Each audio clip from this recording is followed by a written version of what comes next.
हाय kids, आज के video में हम करेंगे question and answers for our poem the clothes line. तो पहला जो क्वेश्चन है उसमें आपको बोला गया है कि पोएम जोर से पढ़नी है। तो ये जो पोएम है इसका एक्सप्लेनेशन वाला जो वीडियो है आप उसे चेक करो और देखो मैंने कैसे एक एक वर्ड को प्रोनाउंस किया है। फिर आपको जो है पोएम वैसे ही पढ़नी है। उसके बाद आपको पोएम का कोई भी एक स्टैंजा लेके जो है याद करना है और फिर उसे रिसाइट करना है।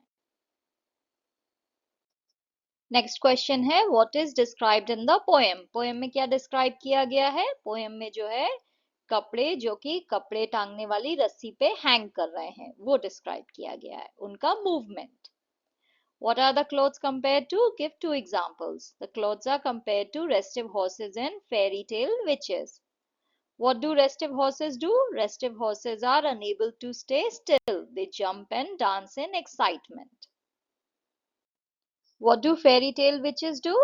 Fairy tale witches dance wildly. What did one of the fluttering creatures do?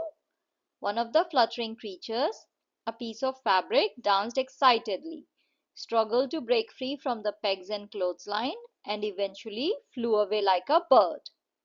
What could have happened to the one who flew away? Who was she? The fabric that flew away was the poetess' handkerchief. It may have hidden in a ditch or drowned in sea. However, it will never return to her. Next question है why are clothes compare to living things. तो वो जो कपड़े हैं उन्हें living things से क्यों compare किया गया है? इसलिए किया गया है क्योंकि कवि ये बताना चाह रहे हैं कि हो सकता है उनके अंदर भी ये फीलिंग हो कि मुझे जो है किसी बंधन में नहीं रहना है, मुझे भी फ्री होना है। The events described in the poem take place at a certain place at a certain period of the year under specific weather conditions. Describe the place, the time and the weather conditions. तो place क्या हो सकता है? The events unfold on a clothesline where the poetess has hung her laundry. Time है the poem takes place in March, spring season. Weather conditions, the weather is characterized by a lively March wind which plays a central role in animating the clothes. Next जो है आपको rhyming words और आई rhyme words के difference के बारे में बताया गया है। नाउ राइमिंग वर्ड्स क्या होते हैं? ऐसे वर्ड्स जो सेम साउंड पे एंड होते हैं, जैसे कि रिंग, सिंग। तो एंड में साउंड सेम आ रहा है, राइट? इंग का जो साउंड है, ring, sing. Cry, try, stronger, longer, laughter, daughter, won, done, known, grown, beat, feet.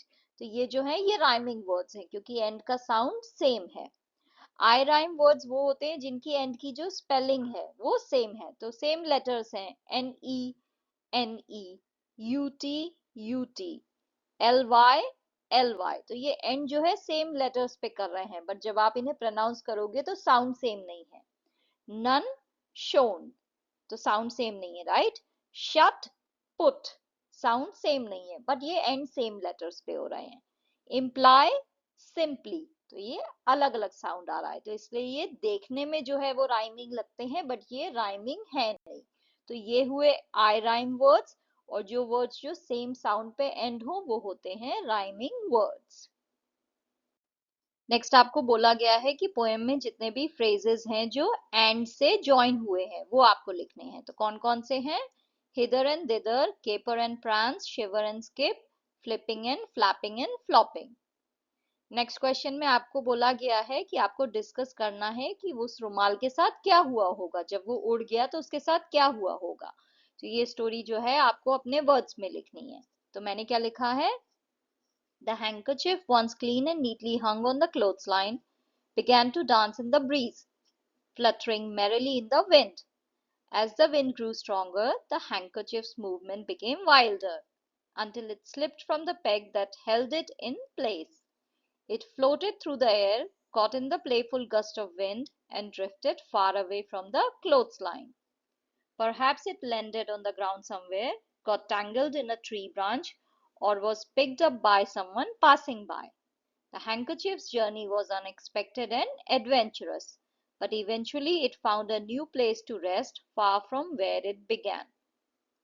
Next जो क्वेश्चन है उसमें आपको बोला गया है कि आपको अपना कोई रुमाल लेके उसे अच्छे से साफ करना है, फिर आपको जो है उसे एक रस्सी पे टांग देना है और उस पे एक चिमटी लगा देनी है ताकि वो उड़ के कहीं ना जाए।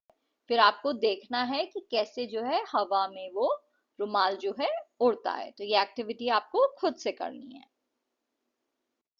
इस क्वेश्चन में आपको बोला गया है कि आपको कंपैरिजन करना है एज का यूज करके, एज वाइट एज यानी इतना सफेद जैसे कि स्नो, इतना हरा जैसे कि घास, इतना लाल जैसे कि गुलाब, इतना ब्लू जैसे कि आसमान, इतना काला जैसे कि कोयला, इतना चमकता हुआ जैसे कि सूरज।